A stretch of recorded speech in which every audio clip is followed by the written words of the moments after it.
नमस्कार। अभी हम पटना के मरीन ड्राइव पे हैं। जी हाँ, ये वही मरीन ड्राइव है जो मुंबई के तर्ज पे बनाया गया था और हमारे साथ यहाँ पे कुछ पत्रकार साथी है। बिहार का राजनीति काफी गर्म है। धीरेन्द्र शास्त्री का जब से आगमन हुआ है, हालांकि आपको बता दें कि उनके आगमन से पूर्व ही पक्ष और विपक्ष के बीच में महाभारत चल रहा था। बिहार का राजनीति काफी गर्म हो गया था। उनके धीरेन्द्र शास्त्री का जो कार्यक्रम है वो पूर्ण रूप से चुनावी कार्यक्रम हो गया। कैसा कहिएगा, क्या लगता है आपको? देखिए, जब से पंडित धीरेन्द्र शास्त्री यहाँ आने का जब खबर चला, उसी समय से लगातार बयानबाजी हो रहा था। चाहे तेज प्रताप यादव हो, उन्होंने बयानबाजी किया, पप्पू यादव हो, और बहुत सारे लोग इसको लेकर विरोध भी किए। लेकिन जिस तरह से बाबा के समर्थक वहाँ जुटे, और कल आपने देखा होगा कि 10 लाख से अधिक लोग बाबा के यहाँ पहुँचे थे, जब बाबा को बोलना पड़ा कि आप लोग इतने संख्या में मत आइए, घर से ही आप लोग रह के देखिए, टीवी पर, मोबाइल पर, लेकिन यहाँ पर इतने ज़्यादा भीड़ मत लगाए। लेकिन दिक्कत देखिए, दिक्कत एक को चीज़ से है कि अगर बाबा आए हैं यहाँ पर, ठीक है, तो अब कुछ लोग कह रहे हैं कि स्टेज पर नेता लोग क्या कर रहे हैं, ये सवाल है। अच्छा, एक बात बताइए, एक बात बताइए, बाबा आए यहाँ पे कार्यक्रम करने, उनका कार्यक्रम है सनातन का, उनका कार्यक्रम है धर्म का, प्रचार का। लेकिन आप एयरपोर्ट से देखे होंगे, एयरपोर्ट पे जब बाबा उतरे थे, जैसे उतरे थे, उनका ड्राइविंग कौन कर रहा था गाड़ी का, पता है? कौन कर रहा था? गाड़ी चला मनोज तिवारी, भाजपा के सांसद हैं, ठीक है। गाड़ी के पीछे कौन बैठा था, पता है आपको? गाड़ी के पीछे जो थे वो भी भाजपा के सांसद, केंद्रीय मंत्री गिरिराज सिंह बैठे थे। उनके साथ रामकृपाल यादव बैठे थे, उनके लड़के अभिमन्यु यादव बैठे थे। तो साफ तौर पे कहीं ना कहीं मुझे जो समझ में आ रहा है कि बाबा का जो कार्यक्रम था वो पूर्ण रूप से भारतीय जनता पार्टी के द्वारा हैक कर लिया गया है। देखिए, एक तो आरजेडी मतलब महागठबंधन में तेज प्रताप यादव की तरफ से विरोध किया गया, और अब ऐसा कुछ तो बाबा के तरफ से नहीं हुआ। लेकिन स्टेज पर ऐसा देखा जा रहा है कि वहाँ पर ज़्यादा संख्या में भाजपा के नेता लोग मौजूद हैं और कार्यक्रम में बढ़ चढ़कर हिस्सा लोग ले रहे हैं। मतलब कि अच्छा से संपन्न कराने में लगे हुए हैं कि किसी तरह से बाबा का जो प्रोग्राम है उस सही से सफल हो जाए। तो कैसे हम मान ले कि वो बाबा का कार्यक्रम है? क्यों नहीं हम कहे कि भारतीय जनता पार्टी का कार्यक्रम है? भारतीय जनता पार्टी आगामी 2025 और 24 के चुनाव को लेकर यहाँ पे बाबा को प्रमोट के लिए बुलाई है। अब देखिए, बाबा आए हैं, इससे पहले ही जिस तरह से लगातार काम चल रहा था यहाँ पर, और गांधी मैदान में था, फिर गांधी मैदान से कैंसिल हो गया, और आज जो तेजस्वी यादव को भी न्योता शायद भेजा गया है बाबा की तरफ से, लेकिन तेजस्वी यादव नहीं आए हैं, ऐसा भी खबर सामने आ रहा है। तो इसी को लेकर है, लोग कह रहे हैं कि हाँ, भाजपा इसमें मिली हुई है, भाजपा चाह रही है कि प्रोग्राम हो। लेकिन देखिए, अब सब राजनीति में है, इस पर तो कुछ कहना अब उचित है नहीं कि भाजपा करा रही है कि संगठन करा रहे हैं। कहा जा रहा है कि मठ के तरफ से भी कराया जा रहा है प्रोग्राम, और भी कई तरह का मठ के तरफ से प्रोग्राम हो रहा है, ठीक है। संगठन के लोग हैं, संत समाज के लोग हैं, वहां तक ठीक है। हिंदूवादी लोग हैं, बजरंग दल के, आरएसएस के कार्यकर्ता, वहां तक ठीक है। लेकिन मुझे जो दिखाई दे रहा है, ध्यान दीजिएगा इस बात पे, पूर्ण रूप से इस कार्यक्रम को भारतीय जनता पार्टी के द्वारा हैक कर लिया गया है। और इसमें चूक, कहीं ना कहीं इसमें चूक जो हुई है वो राजद के तरफ से हुई है, चूक जो है नीतीश कुमार के पार्टी जदयू की तरफ से हुई है। बिहार में सरकार किसका है? बिहार में महागठबंधन का सरकार है। जब महागठबंधन की सरकार है और कोई संत आता है कार्यक्रम करने के लिए, तो सबसे पहला उत्तरदायित्व किसका बनता है? जो सरकार में होता है, उनको बढ़ चढ़ के हिस्सा लेना चाहिए था मेरे समझ से। वो विरोध किए। तो देखिए, सब पार्टी का अपना अपना सोच है। उनका कहना है कि अब वो लोग का सोच है कि सही नहीं हो रहा है। क्या चीज सही नहीं हो रहा है? उन लोग का जो सोच है, तभी तो विरोध कर रहे हैं। शुरू से ही तेज प्रताप यादव विरोध कर रहे थे कि बाबा, देखिए, तेज प्रताप यादव के बयान का भी तोड़ मोड़ कर चलाया गया था। क्या बोले थे? जो अगर बाबा हिंदू मुस्लिम कराने आ रहे हैं तब हम विरोध करेंगे। तो फिर वहां पे फिर रोकेंगे हम। वो तो ये भी बोले थे कि हम गिरफ्तार कर लेंगे, तो वो तो यहाँ तक बोल दिए थे। मतलब बात इस तरह का हुआ था कि अगर ऐसा कुछ कराने आते हैं तब। मौका तो वही दिए थे ना भारतीय जनता पार्टी को प्रोग्राम को हाईजेक करने का। अभी ऐसा भारतीय जनता पार्टी की भी तरफ से कहाँ कहा जा रहा है कि हम हाईजेक किए हुए हैं? अच्छा, एक बात बताइए ना, वो क्या नोटिफिकेशन जारी करेगी तब समझ में आएगा? आपको पहले से बोल रहे हैं, एयरपोर्ट पे जैसे ही धीरेन्द्र शास्त्री उतरते हैं, उनका गाड़ी का ड्राइविंग कौन कर रहा था? वहां से एयरपोर्ट से शायद होटल तक आप वहां पे थे। आप बताइए कि उनके गाड़ी को ड्राइव कौन कर रहा था? पनास होटल तक मनोज तिवारी गाड़ी चला कर ले गए थे। तो उनके गाड़ी के पीछे कौन बैठा था? गिरिराज सिंह बैठे हुए थे और कोई बैठा था? और भी रामकृपाल यादव बैठे थे, अभिमन्यु यादव उनके पीछे थे। ये सभी भारतीय जनता पार्टी के सांसद है, नेता है। तो बड़ा बड़ा बैनर लगा हुआ है वहाँ, जब जाइएगा रास्ते में तो देखिए कि अभिमन्यु यादव का भी बैनर है स्वागत में, हुलास पांडे का भी है जो चिराग पासवान पार्टी के नेता हैं, उसके बाद रामकृपाल यादव और भी बहुत नेता का वहाँ पर लगा हुआ है बैनर। ये लोग स्वागत के लिए वहाँ पर तैयार थे। भारतीय जनता पार्टी, सीधे तौर पे छोटा सा सवाल है, भारतीय जनता पार्टी धीरेन्द्र शास्त्री के कार्यक्रम को हैक कर लिए क्या? हैक नहीं किए। देखिए मौका दिया है राजद पार्टी, ठीक है ना। राजद से पहले देखिएगा तो राजद के शिक्षा मंत्री चंद्रशेखर यादव सबसे पहले रामचरितमानस पे सवाल उठाते हैं, बवाल होता है महीना 2 महीना खूब फॉरवर्ड बैकवर्ड को लेके। उसके बाद एक नेता है राजद के यदुवंश कुमार यादव, वो भी ब्राह्मण के बारे में बोलते हैं कि ब्राह्मण लोग रसिया से आया है, विदेश से आया है, इन लोग के डीएनए में वहाँ का ब्लड है, फलना चिलना तिलना। एक और नेता बोलते हैं ब्राह्मण बागेश्वर बाबा के बारे में। तो भाई जो पूरा राजद पार्टी कहीं ना कहीं ब्राह्मण से लेके और एक धर्म को टारगेट कर रहा है, जो धार्मिक ग्रंथ है रामचरितमानस। उसके बाद में तेज प्रताप यादव भी जब मौका दे देते हैं और जो थे उनका प्रोग्राम में शामिल होने का और आम जनता में अपना पकड़ बनाने का, तो भाजपा के लिए कौन सी बुरी बात है कि तेजस्वी यादव जी आप भी मत पे आइए। लेकिन तेजस्वी यादव जी क्या करते हैं, सीधे तौर पे इनकार कर देते हैं। इसका मतलब वो भी मानते हैं एक वो राज्य के उप मुख्यमंत्री है, तो उनको सोचना चाहिए कि चलिए हमको एक मठ के तरफ से न्योता आया है, तो यहाँ पे जितना भी अभी तक पॉलिटिक्स हुआ, वाद विवाद हुआ, जो भी हुआ भूल जाना चाहिए था और सीधे तौर पे वहाँ पे जाना चाहिए था। लाखों लोग थे वहाँ पे, तेजस्वी यादव जाते राजद का थोड़ा सा छवि सुधर सकता था, जो तेज प्रताप यादव के कारण इस मैटर में बिगड़ा हुआ आपके था। कहने का मतलब है कि गेंद राजद के पाले में आई जरूर थी, राजद ने उसको कैच करने से चूक कर दिया, एकदम चूक कर दिया। आप देखिए राजद भी यादव के अधिकतर यादव जी लोग का पकड़ का पार्टी है, उधर पप्पू यादव भी है। तो ये लोग तो बोलने को बोल दिया। पप्पू यादव बोलते हैं कि बागेश्वर वाले बाबा ढोंगी हैं, उनको मैं नहीं जानता हूँ, फलना चिलना 30 गो बात बोलते हैं। राजद वाले भी लोग बोलते रहते हैं। तो भाई ये लोग तो इधर बात करते रहा। और बापी को कोई ऐसा मौका मिले, अगर आप चाहिएगा कि मेरा फेस पॉपुलर हो तो कीजिएगा कि नहीं कीजिएगा। मनोज तिवारी भी वही किए, दिल्ली से चल के आ गए यहाँ पे, मतलब कार ड्राइव करने।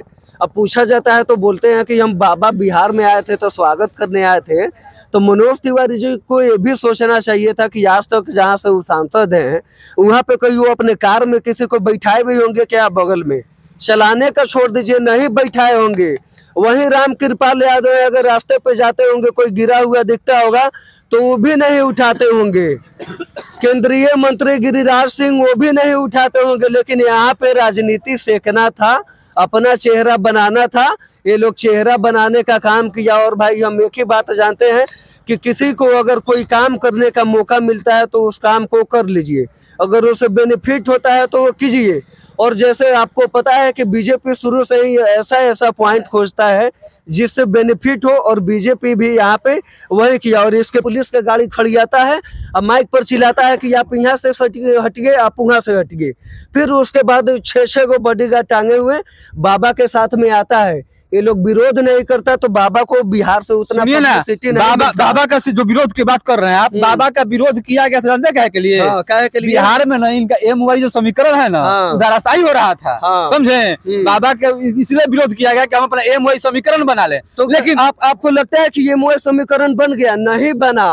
अगर राजद पार्टी सिर्फ चाहती है कि सनातन धर्म को का विरोध करके हम मुस्लिम का वोट ले तो अब वो पहले वाला जमाना गया। मुस्लिम भी अब समझदार हो गया है। और आने वाला चुनाव में देखिएगा कि ये MY समीकरण जो है ना, वो काम नहीं करेगा। 100% में से काम करेगा तो 20 से 30% ही काम करेगा। देखिए आप जो कह रहे हैं ना, हम लोग जमीनी स्तर से देख रहे हैं। कुछ लोग हैं जो धर्म को भटकाने का काम कर रहे हैं, लेकिन हम नहीं मानेंगे। सब कोई अपने अपने धर्म का प्रचार कर रहा है तो अपने अपने जगह पे सही है। और मेरे नज़र में बागेश्वर बाबा भी सही है। हमने ये भी पूछा कि क्या बताइए कि बागेश्वर बाबा कभी बोले हैं कि मुस्लिम समुदाय के लोग खराब है, चाहे सिख समुदाय के खराब है, ईसाई समुदाय के खराब है, चाहे अन्य धर्म का लोग खराब है। तो उन लोगों का कहना था कि बागेश्वर धाम वाले बाबा कभी नहीं बोले, वो सिर्फ बात किए तो सिर्फ सनातन धर्म का बात किए। मतलब वहाँ पे बाबा का प्रवचन हाँ। नहीं हो रहा है। हाँ। वहाँ पे 2023-2024 का जो है ना 2024 रोटी सेका जा रहा है 2024 का ना प्रवचन हो रहा है। एक ये नहीं कह सकते कि प्रवचन हो रहा है। अगर प्रवचन नहीं होता तो हमको ये बताइए, नेपाल से, यूपी से, छत्तीसगढ़ से, दिल्ली से, महाराष्ट्र से, यहाँ से लोग क्यों आएगा बिहार में? जब कथा वो नहीं होता, जब वो राजनीति का रोटी ही सिखाता तो अदर स्टेट का लोग नहीं आता। लेकिन उसमें कथा भी हुआ है। पहला दिन जो है पूरा राजनीति सेका गया, बाकी दूसरे दिन से कथा हो रहा है। पहला दिन राजनीति ही सेका गया है, क्योंकि अगर आप भी देखे होंगे सोशल मीडिया से लेके तो रविशंकर प्रसाद से लेके मनोज तिवारी, विजय कुमार सिन्हा, सम्राट चौधरी, अभिमन्यु यादव, कौन कौन सभी कोई था। बागेश्वर धाम वाले बाबा बैठे हुए हैं, ये लोग हनुमान जी को आरती दिखा दिया। उसके बाद में फिर जाके सोफा पे कैसे बैठा था लोग, ऐसे हाथ पकड़ हम तो इहो देखे थे, वीडियो वायरल हो रहा था, शायद आप भी देखे होंगे। मनोज तिवारी स्टेज पे गए और वो कुर्सी मांग रहे एक मिनट रुके, पूरी बात खत्म करने दीजिए। वो कुर्सी मांग रहे थे और संयोग से उनको कुर्सी नहीं मिला ना, तो नीचे आके पलथी मार के बड़ा आराम से बैठ गए। अच्छा लगा भाई, हाईजेक कर रहे थे भाई हाईजेक कर रहे थे तो भाई उनको कहीं फायदा दिखा है ना, तभी ना अगला कुर्सी पे बैठा वाला आदमी नीचे बैठ गया। उसको तो वोट चाहिए ना, उसको वोट से मतलब है कि आपके विकास से मतलब है। वो कई दिन अपने सांसद में, उनका जो संसदीय क्षेत्र है उसमें कई दिन घूमते होंगे। दिल्ली के जो अध्यक्ष बने थे वो कितना बारों में जीत गए, हार गया दिल्ली का इलेक्शन बीजेपी चुनाव, उसके बाद अध्यक्ष पद से उनको इस्तीफा दिलवा दिया गया। तो क्या हुआ वहाँ पे? लेकिन कहीं ना कहीं मनोज तिवारी चाह रहे हैं कि अब दिल्ली में हम फेल हो गए, भले सांसद है तो अब बिहार में आने वाले कुछ हो दिल्ली में सकता है। फेल नहीं हुआ। मनोज तिवारी जो कर्नाटका में चुनाव हारा, हाँ। उसके लेकर बाबा के साथ सारथी बना और बिहार आया। हाँ, सोचा मैं दिल्ली में रहेंगे मनोज तिवारी तो मेरे साथ आएगा, माइक सटाएगा, कैसे क्या हुआ नहीं हुआ, उसी के कारण बिहार आया मनोज तिवारी। ऐसा कुछ नहीं है, ऐसा कुछ नहीं है, ऐसा कुछ नहीं है। बिहार में हाँ। आप पूरा डाटा निकाल के चेक कर लीजिए। जिससे सुनिए अगर साथ भी गया वो जेल गया। अगर देखिए चिल्लाइए नहीं, पत्रकारिता का गरिमा होता है। बात सुनिए अगर तेज प्रताप यादव, अगर पप्पू यादव विरोध नहीं किए होते तो मैं दावे के साथ कह सकता हूँ, पूर्ण रूप से दावे के साथ कह सकता हूँ कि इस भाजपा को जो मौका मिला है ना भाई, वो मौका नहीं मिलता। समझे? ठीक है। हाँ, तेज प्रताप यादव जी ने बयान दिया कि अगर हिंदू मुस्लिम करेंगे तो मैं एयरपोर्ट पर रोकेंगे। वो बयान ठीक दिया। वो बोले हैं तेज प्रताप यादव अगर हिंदू मुस्लिम करेंगे तो हम एयरपोर्ट पर रोकेंगे। मेरा बात सुनिए पहले ना मेरा बात आपको सुनना पड़ेगा। बोलिए। बागेश्वर वाले बाबा कभी अपने प्रवचन में, कभी कथा में मुस्लिम शब्द का जिक्र भी किया है? कभी कब किए हैं? कभी मुस्लिम धर्म के खिलाफ टिप्पणी किए हैं कि मुस्लिम धर्म ऐसा है वैसा है? तो भाई यहाँ तो एंगल बना दिया गया, आपको भी पता है। बहन मुस्लिम से शादी किया है। हाँ, आप कैसे कर रहे हैं मुस्लिम से शादी की है? आपके पास क्या प्रूफ है? आपके पास क्या प्रूफ है? नहीं प्रूफ, सर्च मारिए गूगल पे। भाई सुनिए भाई, पढ़े लिखे हैं। नेट और गूगल बाबा को जय श्री राम। ठीक है, बात समझ गए? नेट और गूगल पर भरोसा ना करते हैं हम। साक्ष्य हो तो बताइए। इतना बड़ा जो ब्लेम लगा रहे हैं आप कि वो फलाना से शादी किए हैं, फलाना समुदाय के शादी, उसका भाई खुद बलात्कारी है। बाबा का भाई खुद बलात्कारी है।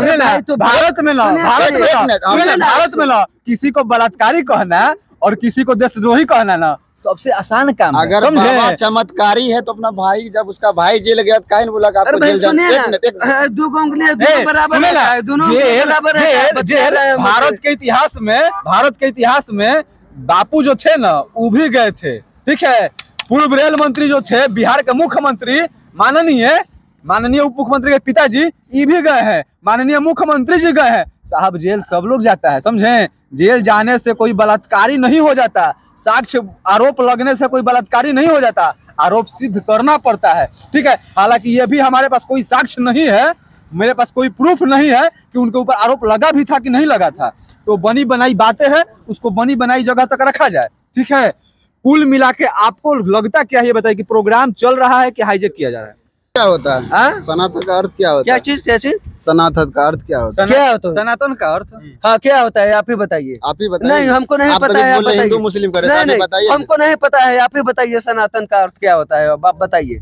आप बताइए ना ना आप बताइए देखिए, तब हम आपके अब बातों का बताएं जवाब देंगे। सनातन का अर्थ क्या हाँ, होता है। हिंदू धर्म में जो सबसे ज्यादा सहिष्णु होता है ना, सहिष्णु समझ रहे हैं? हाँ, बोलिए। हैं? सहिष्णु होता है, उसी को सनातन धर्म का अनुयायी मानते हैं, समझे? जिसको कोई आके दू थप्पड़ मार के चल जाए, वो कहता है हम सनातन के पुजारी हैं, समझे? सबसे सहिष्णु धर्म कोई है ना, वो सनातन है। आप अर्थ खोज रहे हैं, वो सब चीज बाद की बात है। यहाँ पे सिर्फ और सिर्फ बाबा के नाम पर राजनीति की जा रही है, इसको स्वीकार कीजिए। बाबा बिहार में तो नेक काम के लिए आए थे, बिहार के लोगों को ना जगाने आए थे, लेकिन बिहार आके बाबा कहीं ना कहीं खुद में सोच रहे होंगे कि हमको तो यहाँ हाईजेक कर लिया। बार बार कहते हैं ना कि बिहारी बहुत पागल बिहार में है। पागल जानते हैं किसको कहते हैं? पागल बिहारी को नहीं कहते हैं, यहाँ के नेतवन को कहते हैं। वो समझते हैं कि नेतवा कैसे हाईजेक करता है, ठीक है। बाकी ये थे हमारे साथ सभी पत्रकार साथी। अभी हम मरीन ड्राइव पे आप देख सकते हैं, रात के तकरीबन 1 बज रहे हैं और 1 बजे रात को यहाँ पे खड़ा होकर हम लोग कोई बदकुचा नहीं कर रहे हैं साहब। हम आपको वो बताने का प्रयास कर रहे हैं जो हमने वहाँ पे तरेत के ग्राउंड में जाकर देखा। हमने वहाँ पे जाके जो देखा ना, वहाँ पे छोटे छोटे बच्चे, 80-85 साल के बुजुर्ग, महिलाएं जमीन पर खेत में जूठे जगह पे सोई थी। जानते हैं काहे के लिए? उनके पास व्यवस्था की कमी था। वहाँ पे उस प्रकार का व्यवस्था जैसा होना चाहिए ना, नहीं हो पाया था। दोष उसमें शासन प्रशासन का नहीं है, दोष वहाँ के मैनेजमेंट का है। वहाँ भीड़ जो थी वो बहुत ज़्यादा हो गई थी। लोग वहाँ पे आ रहे थे बाबा से मिलने के लिए, लेकिन मुझे ये लगा कि बाबा के प्रोग्राम को कहीं ना कहीं राजनीतिक पार्टियां हाईजैक कर ली है और राजनीतिक पार्टियां जो है अपना 24 और 25 का एजेंडा वहाँ पे सेट कर रही है। बाकी आपको यह पूरा प्रोग्राम कैसा लगा, आप हमें कमेंट करके बताएं। आप